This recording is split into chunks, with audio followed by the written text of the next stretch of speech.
네, 여러분 반갑습니다. 감사합니다. 오늘 말씀 함께 나누는 가운데 주님의 은혜가 가득하기를 바라고요. 우리가 이 말씀 붙잡기를 소망하고요. 또 이 말씀으로 훈련하며 살아내기를 소망합니다. 내 도움이 어디에서 오는가? 시편 121편 말씀입니다. 오늘은 지난주까지 저희가 에고 에임이라는 주제로 예수님이 누구신지에 대해서 나누었고요. 오늘은 여러분들과 시편 말씀을 나누고자 합니다. 제가 락다운 기간에 시편 말씀을 몇 주 동안 나누었었는데요. 여러분 시편이 어떤 말씀인지 아시죠? 시편은 시이자 노래입니다. 이 시편이라고 하는 것을 해석해 본다면 찬송이라고 하는 뜻이 있고 또 시 모음이라고 하는 뜻으로도 해석할 수 있는데 그 한글 이름 시편 말 그대로 시이자 노래인데 어떤 내용이 담겨 있죠? 하나님의 사람들이, 하나님의 자녀들이 하나님을 찬양하고 하나님께 기도하고 하나님께 감사하는, 또 때로는 어려운 상황 가운데 탄원하고 탄식하는 내용들이 이 시편의 내용들이라 그랬습니다. 이러한 말이 있다고 했습니다. 시편은 우리를 기도로 이어지게 한다. 우리가 기도하게 이끌어준다는 것입니다. 시편은 우리의 마음을 하나님께로 이끈다. 여러 가지 어려운 상황, 바쁜 상황, 외롭고 두려운 가운데 우리가 이 시편을 묵상함으로 인하여 우리의 여러 가지 마음들이 하나님께로 향하게 하는 것이 또 시편이다라는 말 기억하실 겁니다. 시편을 다시 한번 나눈 이유가 여기에 있습니다. 시편 기자가 경험한 그리고 선포하며 나누는 그 은혜를 저와 여러분들도 경험하기를 소망하는 것입니다. 시편 기자가 하는 그 고백으로 우리도 고백하고 또한 기도하기를 소망하는 것입니다.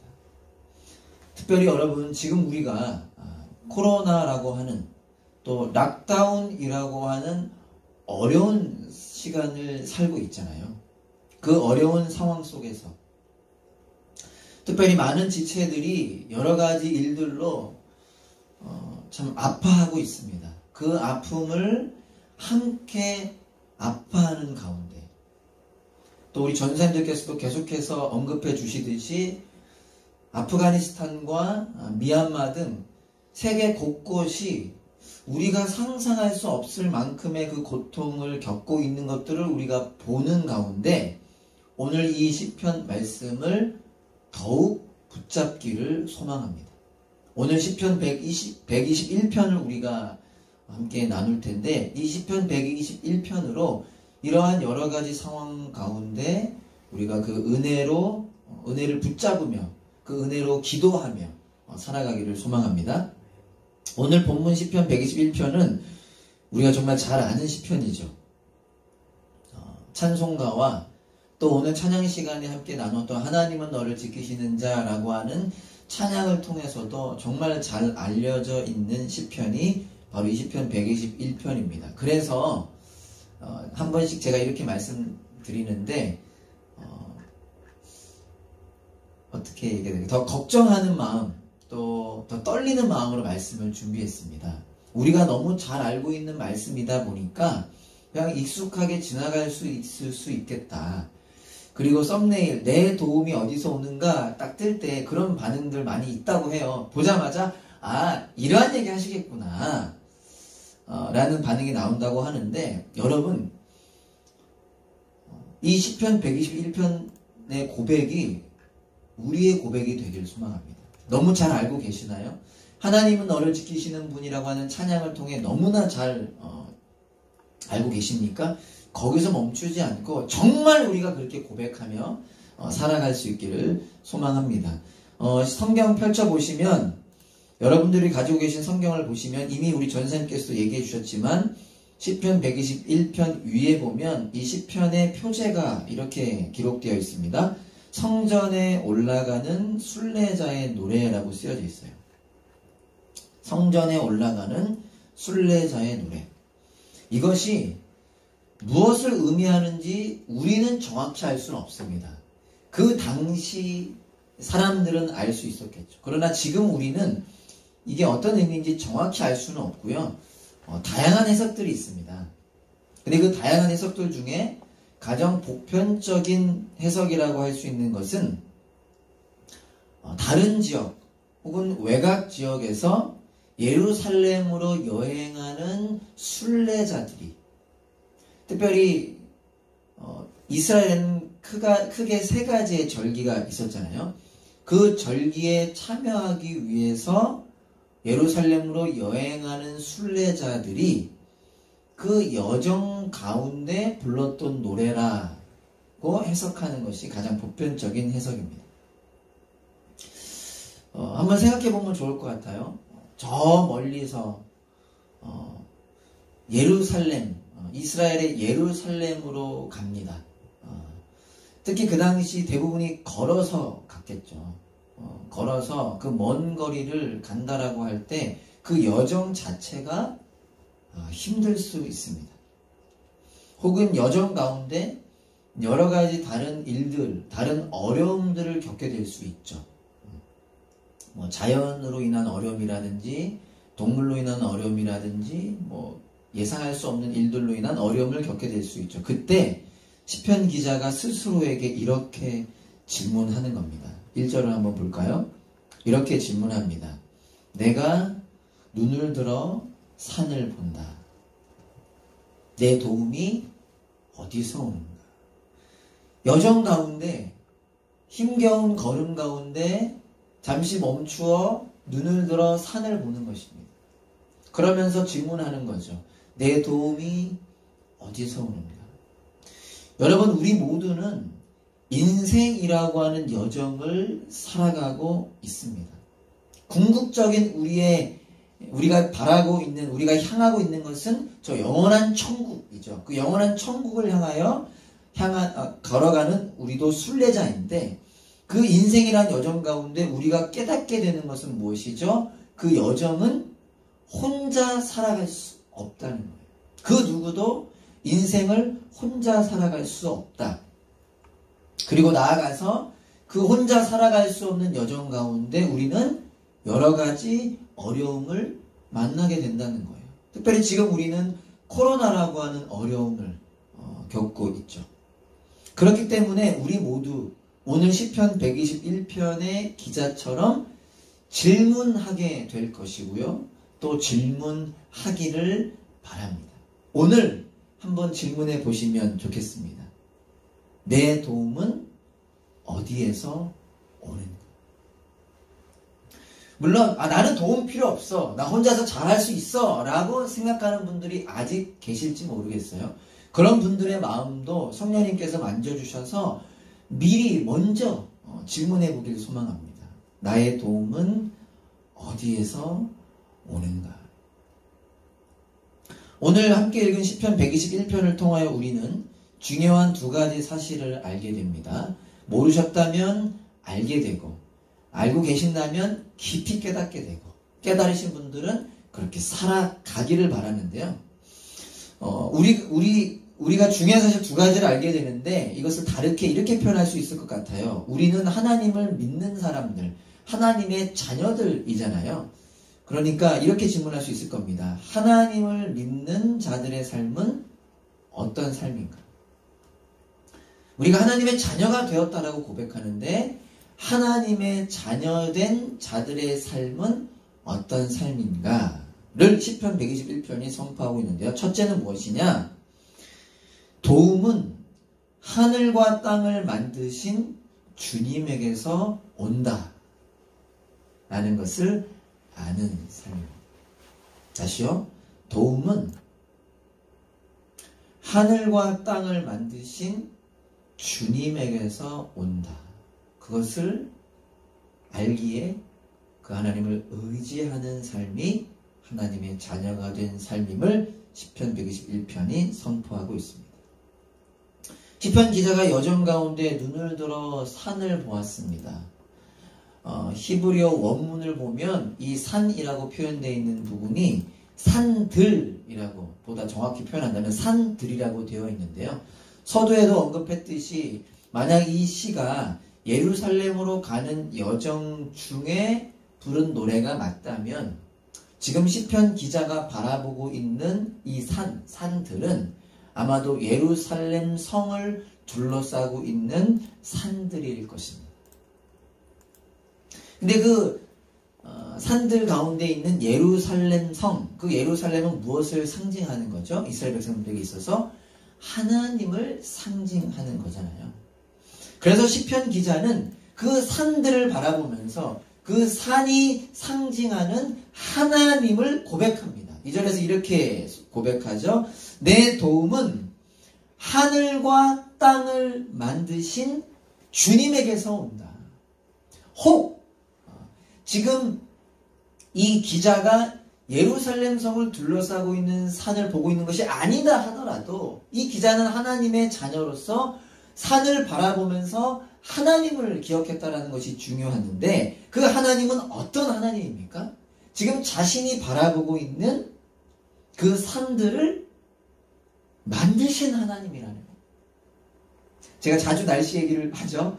여러분, 좋은 날씨에, 혹 날씨가 좋지 않더라도 건강을 위하여 또 아이들을 위하여 우리가 산책을 합니다. 산책을 하면서 하늘을 바라보죠. 많이들 바라보죠. 사람들이 멜번의 하늘 좋아하시잖아요. 그 아름다운 하늘을 바라보면서 무엇을 기억하는 겁니까? 저 하늘을 만드신 하나님을 기억하며 고백하는 것입니다. 그래서 이렇게도 표현하고 있잖아요. 하늘과 땅을 만드신 하나님. 그 하늘과 땅을 만드신 하나님이라는 표현 안에 무엇이 포함되어 있습니까? 모든 것을 만드신 하나님. 그리고 모든 것 안에는 무엇이 포함되어 있습니까? 나를 만드신 하나님. 지금 이 힘든 여정을 걷고 있는 나를 만드신 하나님. 중요한 것은 그 하나님께서 어떻게 하신다는 겁니까? 나를 도우신다. 나를 지키신다라는 것입니다. 오늘 시편 121편은 8절로 된 짧은 시입니다. 자, 여러분들께 부탁 혹은 권면, 강권적으로 말씀드리고 싶은 게 뭐냐면, 오늘부터 매일 시편 121편을 묵상하기를 여러분 권면합니다. 예전에 그것이 그런 유행이라고 해야 되나요? 시편 필사가 이렇게 있었던 적도 있는데, 필요한다면 시편을 적어보시고, 짧으니까요, 이 시편을 가지고 기도해 보시기를 권면하는데요. 이 시편을 한번 다시 읽어보면요, 이 짧은 8구절 안에 지키신다라고 하는 말이 6번이나 언급됩니다. 6번이라는 게 중요한 건 아니지만 그만큼 강조되고 있는 내용이라는 거죠. 3절에 보면 주님께서는 내가 헛발을 디디지 않게 지켜주신다. 너를 지키시느라 졸지도 않으신다. 4절에 보면 이스라엘을 지키시는 분은, 또 5절에 보면 주님은 너를 지키시는 분, 7절에도 지켜주시며 8절에도 지켜주실 것이다. 이렇게 계속해서 반복되고 있죠. 여러분, 재밌게도 이 지키다 라는 단어가 그 어원이 우리 눈꺼풀을 의미하는 샤마르라고 하는 단어와 그 어원이 같다고 해요. 이렇게 생각할 수 있겠죠. 이 눈꺼풀이 눈동자를 보호하는 것처럼 그렇게 하나님께서 우리를 보호해 주신다라는 겁니다. 그래서 다윗은 시편 17편에 보면, 제가 읽어드릴게요.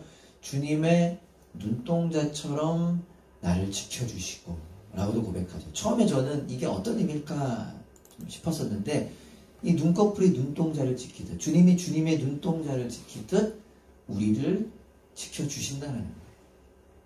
사랑하는 여러분, 이 말씀을 통하여 여러분들이 기억하고 경험하기를 소망합니다. 하나님께서 우리를 지켜주십니다. 지금 이 예배 시간조차도 지켜주고 계십니다. 때론 우리가 이해할 수 없는 상황들을 만나죠. 저희 교회 안에도 참 아픈 소식들이 많은데 그러한 소식들을 보다 보면 더군다나 아프가니스탄과 미얀마와 같은 상황을 보다 보면 상황이 이런데 하나님께서 지켜주신 것입니까? 라고 질문하기도 합니다. 그러나 여러분, 우리 모두가 깊이 깨닫기를 소망합니다. 우리가 이해할 수 없는 상황을 만난다 하더라도 하나님은 우리의 이해를 뛰어넘는 분이십니다. 우리의 눈으로, 우리의 생각으로는 이해되지 않더라도 그 어려운 상황 가운데 여전히 우리와 함께 하시며 우리를 지키시는 분이 우리의 하나님이시라는 것입니다. 그 증거가 무엇입니까? 가장 확실한 증거, 예수 그리스도. 예수 그리스도. 죄인인 저와 여러분들을 구원하시기 위하여 신이 인간이 되어 이 땅에 오셨고 십자가에서 죽임 당하셨으며 3일 만에 부활하심으로 우리의 안에 거하시는 예수님. 여러분, 그 예수님은 어떤 분이신지 저희가 에고에임이라는 주제로 말씀을 나누지 않았습니까? 우리의 생명의 빵이신 예수님, 세상의 빛이신 예수님, 그 예수 그리스도, 그분이 우리 안에 오셔서 우리와 세상 끝날까지 함께 하시며 영원한 하나님의 나라로 인도하시는 그 은혜. 여러분, 그것이 하나님께서 우리와 함께 하시는, 우리를 지켜주시는, 우리를 보호하시는 것의 증거인 것이죠. 실제인 것이죠. 여러분, 축복합니다. 이 은혜를 저와 여러분들이 고백하게 되길 소망합니다. 특별히 코로나 락다운 혹은 다른 여러 가지 일들로 여러분 마음이 어려우십니까? 여러분에게서 기쁨과 감사가 사라지셨습니까? 그렇다고 한다면 그 하나님의 지켜주심을 우리가 갈망합시다. 그리고 고백하게 되는 저와 여러분 되기를 소망합니다. 두 번째로 하나님의 자녀들은 어떤 삶을 사는가? 시편 121편은 이렇게 선포합니다. 하나님은 우리를 누군가를 격려하고 세우는 존재로 부르신다 라는 것을 아는 삶입니다. 다시요, 하나님은 우리를 누군가를 격려하고 세우는 존재로 부르신다. 너무나 잘 알고 계시는 내용이죠. 우리가 자주 반복하는 내용이죠. 그러나 이것이 우리에게 깊이 깨달아지고 살아내길 소망합니다. 오늘 본문 시편 121편을 보면요, 1절부터 2절까지와 3절부터 8절까지가 그 말하는 대상이 다르다는 것을 알 수 있어요. 시편 기자가 말하는 대상이 다릅니다. 1절을 보면 내가 눈을 들어 산을 본다. 내 도움이 어디서 오는가. 2절 내 도움은 하늘과 땅을 만드신 주님에게서 온다라고 지금 자기 자신에게 말하고 있죠. 자기 자신이 질문하고 자기 자신이 대답합니다. 그런데 3절부터는요. 한번 읽어볼게요. 주님께서는 너가 라고 하죠. 너가 헛발을 디디지 않게 지켜주신다. 너를 지키시느라 졸지도 않으신다. 라고 3절부터 8절까지는 너에게 말을 하고 있습니다. 다양하게 해석할 수 있을 것 같아요. 지금 순례자의 노래잖아요. 여정 가운데 부모와 자녀의 관계 속에서 부모가 자녀에게 이야기하는 것일 수도 있겠고요. 혹은 여정을 같이 가는 이 순례자들끼리, 친구끼리, 이웃끼리 상대방에게 너라고 이야기하는 모습일 수도 있겠고요. 혹은 많은 또 학자들은 순례자들과 그 제사장들의 관계라고 생각하기도 하는데요. 우리가 알 수 있는 중요한 것은 무엇입니까? 우리가 우리로 부름받았다는 거죠. 우리는 우리로 부름받았다. 교회란 한 몸이고 한 가족이라고 하죠. 여러분 사랑하는 가족 있으신가요? 교회는 그런 존재라고 그냥 비유하시는 것이 아니라 예수님께서 정말 그렇게 만드셨다라고 선포하고 있음을 우리는 시편 121편을 통해서도 알 수 있는 것입니다. 왜 한 몸 되게 하셨습니까? 왜 한 가족 되게 하셨습니까? 왜 지체가 되게 하셨나요? 저와 여러분들의 삶이 어떤 삶이라는 것입니까? 서로를 격려하고 서로를 응원하고 서로를 굳세게 하는 삶으로 부름받았다는 것입니다. 여러분 로마서 1장에 보면 사도 바울이 편지를 쓰면서 그냥 제가 읽어드릴게요. 편지를 쓰면서 내가 로마 교회 여러분들을 간절히 보고 싶습니다 라고 이야기하는데 왜 보고 싶냐라고 이야기하냐면 이렇게 얘기합니다. 내가 여러분을 간절히 보고 싶어 하는 것은 여러분에게 신령한 은사를 나누어 주어 여러분을 굳세게 하려고 하는 것입니다. 교회는 어떤 존재라는 거예요? 서로를 굳세게 하는 존재라는 것입니다. 그러면서 이렇게 이야기해요. 내가 여러분과 함께 지내면서 여러분과 내가 서로의 믿음으로 서로 격려를 받고자 하는 것입니다. 서로 격려하는 존재라는 거예요. 오늘 시편 121편으로 하자면 하나님 살아계신다. 하나님이 우리를 지켜주신다. 하나님이 우리를 보호하신다라고 서로에게 말해주고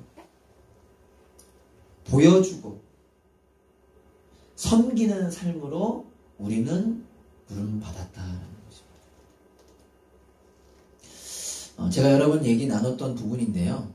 몇 달 전 락다운이 아니었을 때 두 형제분과 대화를 나눌 기회가 있었습니다. 그 형제 중에 한 분은 계속해서 본인의 신앙을 가지고 씨름하는 분, 누가 봐도 잘하는 분이지만 스스로는 하나님 살아계신 건 믿어지지만 하나님이 나를 사랑하신다, 지켜주신다라는 것은 믿어지지 않는다라고 말하는 형제였고요.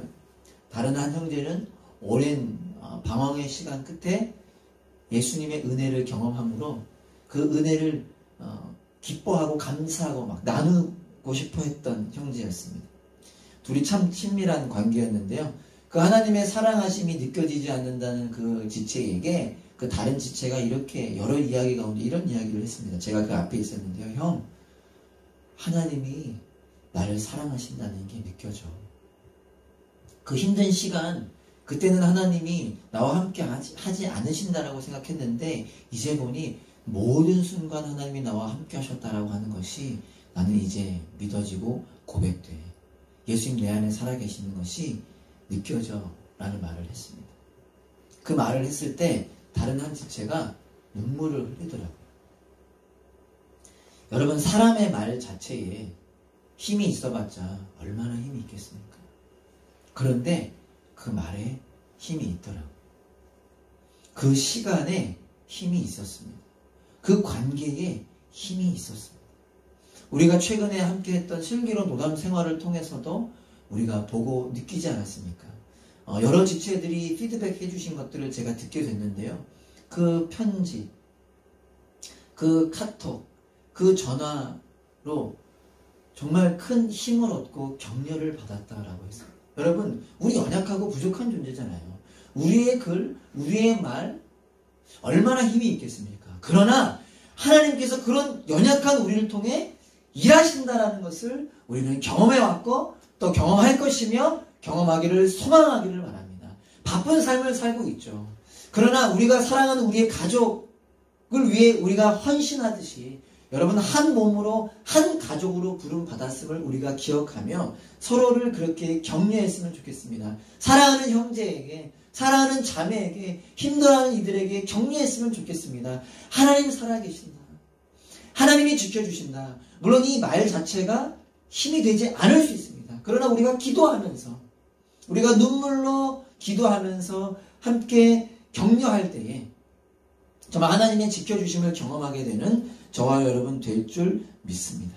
하나님을 기억하도록 서로를 격려하는, 서로를 응원하는 우리 모두가 될 수 있기를 간절히 소망합니다. 여러분, 우리가 이렇게 두 가지를 나누었는데요. 하나님께서 우리를 지켜주신다. 그리고 하나님께서 지켜주신다는 사실을 서로에게 격려하자라는 두 가지를 나누었는데요. 이러한 삶이 더 깊어지고 풍성해지기 위해서 오늘 간단하게 또 세 가지를 더불어 함께 나누며 기억하기를 소망합니다. 하나님께서 우리를 지켜주신다라고 하는 구체적인 내용 세 가지인데요. 아까 서두에도 언급했던 것처럼 여러분 이 세 가지 우리가 함께 붙잡기 원합니다. 매일매일 다시 한번 읽어보기를 권면하고요. 필요하다면 써보기를 원하고요. 이 말씀을 가지고 기도하기 원하고요. 이 말씀으로 서로를 어떻게 하면 격려할 수 있을까? 어떻게 하면 이 너무나 당연하고 우리가 알고 있는 이 내용들로 서로를 격려할 수 있을까? 한번 고민해 봤으면 좋겠습니다. 3절, 4절 읽어보겠습니다.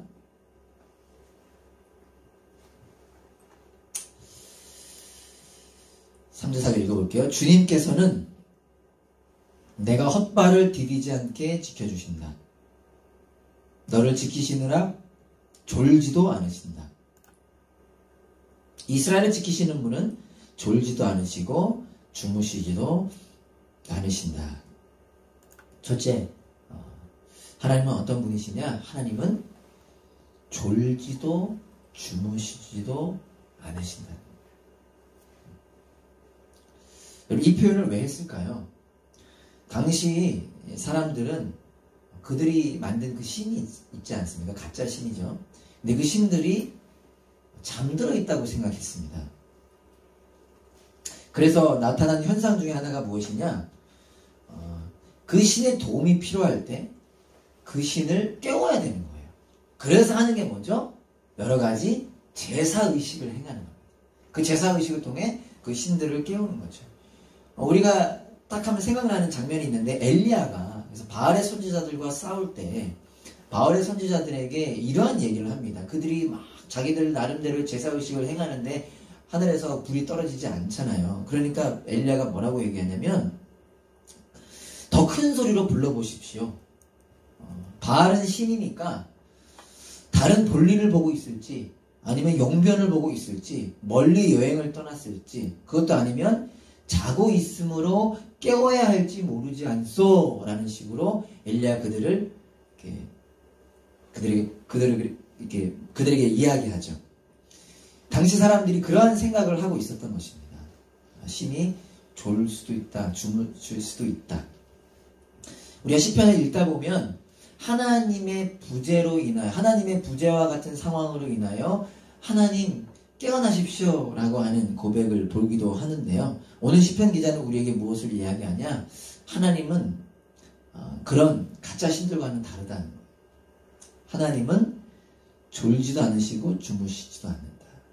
쉽게 이야기하면 하나님은 모든 순간 우리를 주목하시고 모든 순간 우리와 함께 하신다. 혹 지금 하나님의 살아계심이 느껴지지 않는다 할지라도 분명 하나님은 지금도 우리와 함께 하신다라고 시편 기자가 선포하고 있는 것입니다. 그 하나님께서 우리를 어떻게 하시냐? 헛발을 디디지 않게 하시는 것입니다. 여러분 헛발을 디디지 않게 하신다는 것이 어떤 의미일까요? 우리가 걷다 보면 헛발을 디딜 때가 많잖아요. 그러나 우리가 에고에미 시리즈를 통해 선포했던 것처럼 예수님은 우리의 빛 되시고 우리의 길 되시는 분이십니다. 그분이 우리의 한 걸음 한 걸음을 지켜주신다. 연약한 우리가 죄에 빠지지 않게 지켜주신다는 것입니다. 혹 넘어지더라도 다시 일어나도록 도와주신다는. 그래서 우리가 그 주님을 붙잡기 원합니다. 여러분은 어려운 길을 지금 가고 계십니까? 혹 죄의 유혹에 힘들어하고 계십니까? 혹 마음이 무너진 분들 계십니까? 졸지도 주무시지도 않으시는 그 주님을 바라보는 저와 여러분들이 될 수 있기를 소망합니다. 우리의 걸음걸음을 지키시는 그 주님을 갈망하면 좋겠습니다. 두 번째 5절 6절입니다. 주님은 너를 지키시는 분, 주님은 너의 오른쪽에 서서 너를 보호하는 그늘이 되어주시니 낮의 햇빛도 너를 해치지 못하며 밤의 달빛도 너를 해치지 못할 것이다. 둘째, 하나님의 지키심. 하나님은 어떤 분이시냐? 하나님은 우리의 무엇이 되어주신대요? 그늘이 되어주신다. 그늘이 되어주신다. 멜번에 살고 있는 저와 여러분들은 그늘이 주는 유익을 아마 잘 알고 있을 것 같아요. 참 신기할 정도로 해가 그렇게 뜨거운 날도 그늘에 들어가면 시원하잖아요. 멜번이. 호주보다 더 뜨거운 이스라엘에서는 이 의미가 더 크게 아마 다가올 겁니다. 기영준 선생님은 그것을 경험하셨는지 모르겠는데요. 여러분 그늘, 어떤 그늘입니까? 애굽을 나와 그 힘든 땅, 험악한 땅, 광야를 걸어가는 이스라엘 백성들에게 허락됐던 그 구름 기둥의 그 그늘. 니네의 성읍을 바라보고 있을 때 아주 뜨거운 태양빛이 향하고 있을 때 요나에게 허락됐던 그 밤 넝쿨로 인한 그 그늘. 우리가 룻기서를 봤는데요. 룻과 나오미가 모압 땅에서 이스라엘로 돌아오잖아요. 그들을 가리켜 보아스가 뭐라고 얘기합니까? 하나님의 날개 그늘 아래로 왔다라고 표현하죠. 그 그늘. 다윗도 고백합니다. 눈동자처럼 나를 지켜주시고 주님의 날개 그늘 아래 나를 보호해 주십시오. 라고 했던 그 그늘. 어미새가 아이새를 보호했던 그 그늘과 같은 그 그늘. 즉 여러분 여기서의 그 그늘은요. 특별히 하나님께서 오른쪽에서 그늘 되신다고 하는데 여기서의 오른쪽은 공간적 개념이 아니라 오른쪽은 늘 하나님의 그 권능을 상징합니다. 그 하나님의 능력을 상징하는데요. 그 능력의 그늘은 무엇이냐? 우리에게 새 힘을 주신다는 거예요. 우리를 회복하신다는 것입니다. 여호와는 나의 목자시니 내게 부족함이 없으리로다. 그가 나를 푸른 풀밭에 누이시며 쉴 만한 물가로 인도하시는도다. 어떻게 되죠? 내 영혼을 소생, 회복시키시며 그것이 그 그늘의 의미인 것입니다. 그래서 그 하나님께서 우리를 어떻게 하시냐? 그 그늘을 통하여 새 힘과 회복을 통하여 어떻게 하시냐? 낮의 햇빛과 밤의 달빛이 해치지 못하도록 지켜주신다는 거예요. 낮의 햇빛, 밤의 달빛. 그 말 그대로 표현한다면 그 낮의 뜨거운 햇빛으로부터. 그리고 그 당시 사람들은 달을 두려워했습니다. 그 달이 그들의 정신을 힘들게 한다라는 생각이 있었다고 해요. 그러한 어려움. 더 나아가서는 우리가 여정길에 만나게 되는 모든 어려움, 공격, 방해들을 의미하겠죠. 다윗이 고백했던 것처럼 사망의 음침한 골짜기를 다닐지라도 해를 두려워하지 않을 것은에서 나오는 그 해와 마찬가지로 우리를 집어삼키려고 하는 그 대적 마귀의 공격일 수 있겠죠. 그러나 그 공격으로부터 그 위험으로부터 우리를 지켜주신다는 것입니다. 우리의 여정 가운데 낮의 햇빛과 밤의 달빛은 존재합니다. 아직 혹 느끼지 못하는 분은 계실지 몰라도 예수님을 구주로 고백하는 우리의 삶에 우리를 방해하는 세상의 방해는 반드시 존재합니다. 사망의 음침한 골짜기는 반드시 존재해요. 그러나 우리가 기억해야 될 것은 무엇입니까? 우리의 선한 목자 되신 예수님께서 그의 지팡이와 그의 막대기로 우리를 지켜주시고 보호해 주신다는 거예요. 우리가 그것을 이 시편 말씀을 통하여 기억하기 원합니다. 하나님은 우리의 그늘 되십니다. 힘든 상황 가운데 계십니까? 여러분 너무나 지치셨습니까? 그 그늘 되신 하나님을 갈망하고 그 은혜를 사모하는 저와 여러분 될 수 있기를 간절히 소망합니다. 마지막으로요. 7절 8절을 읽어보겠습니다. 주님께서 너를 모든 재난에서 지켜주시며 내 생명을 지켜주실 것이다. 주님께서는 내가 나갈 때나 들어올 때나 이제부터 영원까지 지켜주실 것이다. 졸지도 주무시지도 않으시는 하나님, 우리의 우편의 그늘이 되어주시는 하나님, 그 하나님께서 뭐라고 말씀하십니까? 우리의 생명을 지켜주신다. 우리의 생명을 지켜주신다. 여러분, 우리의 생명을 지켜주신다는 말씀은 어떤 말씀이죠? 우리의 영혼을 지켜주신다는 거예요. 그게 금요 예배 때도 선포됐던 그 영생을 의미하는 것입니다. 우리가 영생을 소유하고 영생을 누리게 하신다는 것입니다. 다른 말로 이 땅이 아닌, 금방 썩어 없어질 이 땅이 아닌 영원한 하나님의 나라를 우리로 하여금 누리게 하신다는 거예요. 그래서 이렇게까지 강조하십니다. 나갈 때나 들어올 때나 이제부터 영원까지. 어떤 말이죠? 모든 순간에 끊임없이 이 은혜가 이루어진다는 거예요. 아침부터 저녁까지 잠을 잘 때도 산책을 할 때도 아이들과 함께 있을 때도 특히 지금 6번째 락다운, 늘 똑같이 반복되는 것 같은 이 일상 가운데 그 모든 순간순간 혹 우리는 주님을 바라보지 못하고 느끼지 못하는 그 상황에도 하나님은 우리와 함께 하시며 우리를 영원으로 인도하고 계신다라고 하나님께서 시편 기자가 선포하고 있는 것입니다. 세상 끝날까지 우리를 인도해 주시는 그분의 보호하심, 지키심으로 말미암아 그 무엇도 저와 여러분들을 어떻게 할 수 없다. 우리를 무너뜨릴 수 없다. 여러분, 그 믿음으로 이 시대를 살아가기를 간절히 소망합니다. 말씀을 마치겠습니다. 우리 로마서 8장 38절부터 39절까지 한번 읽고 말씀을 마칠 텐데요. 여러분 죄송합니다. 제가 35절부터 읽을게요. 준비는 38절부터 되어 있는데 한번 잘 들어보시면 좋겠습니다. 성경 있는 분들은 성경 펼쳐 좋겠습니다. 로마서 8장 237페이지인데요. 제가 한번 읽어볼게요. 누가 우리를 그리스도의 사랑에서 끊을 수 있겠습니까? 환난입니까? 곤고입니까? 박해입니까? 굶주림입니까? 헐벗음입니까? 위협입니까? 또는 칼입니까? 성경에 기록한 바 우리는 종일 주님을 위하여 죽임을 당합니다.